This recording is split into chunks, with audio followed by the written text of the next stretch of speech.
Everybody, Matt here, Big Red Liquors headquarters, and today I'm taking a look again at Johnnie Walker Blue. We're gearing up for Father's Day, and we've got a few bottles of these left at a really cool price. So I thought I would take a look at this whiskey again, give it an honest review, and see how it's changed, if it's changed at all.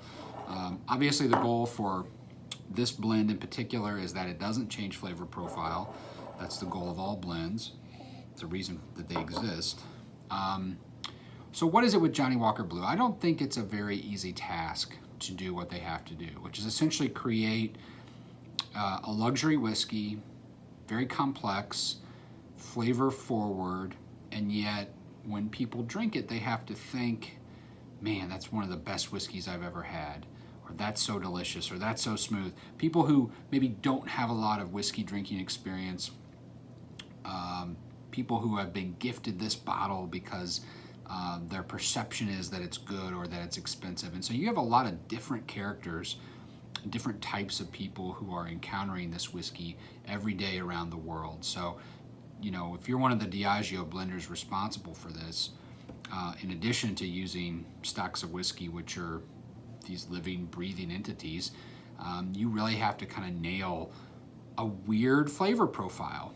Because unlike just pulling out a 35-year-old cask from a warehouse, which somebody who drinks whiskey will know, okay, that tastes delicious, or sort of a standard lower-end blended whiskey, which has the flavor of a decent whiskey that you could mix with something.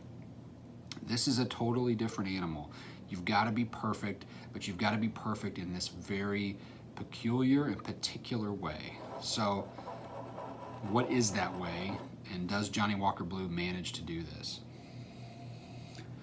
I think it has to do with coming back to the whiskey over and over again. So if you're just drinking this over a big ice cube in a bar and it melts down, you're not going to get a lot of the flavor. You're really not going to have the experience. But if you're drinking it slightly chilled, maybe out of the refrigerator, as they do suggest sometimes with their whiskeys, you are going to pick up a pretty complex nose. So you're going to get some yellow fruit, you're going to get peach pear, apricot, you're going to get that honey malt, so a little bit of honey, you're going to get like a biscuit malt note to it on the nose.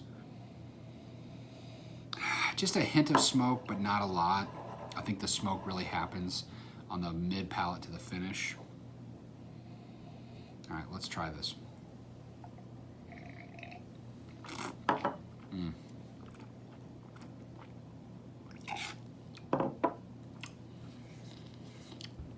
Yeah, so it's got that honey malt character.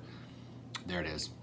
It's got such a really interesting delayed finish where like this big rush of like malt sugar, malt biscuitiness just kind of rolls up on the finish. Beautiful finish. Honey and fruit and just a touch of that smoke. Wow. Yeah, so it's got a great mouthfeel. Obviously, for a whiskey in this luxury category, you want to have this really nice, weighty mouthfeel. You want as much flavor on that mid palate as you can possibly get. But I think where this whiskey really kind of takes it to the next level, where it really shines, is on that finish. And you can tell that's not something that can be rushed necessarily. That's some of the older malts in here that are really coming through on the finish, that kind of deep barley flavor profile where it's been in that second fill cask for 30, 40, 50 years. And it just has totally taken its time. It's gotten fully integrated with the wood, but there's still a freshness and an aliveness there, and it's just there. It's a great freaking whiskey. Is it worth the price point? That's something that's subjective that people have to judge for themselves. But I think in terms of just the whiskey on its own, in terms of what it has to accomplish as a whiskey and as a brand in the world, it does manage to do that. And yeah, of course I would drink this. Cheers.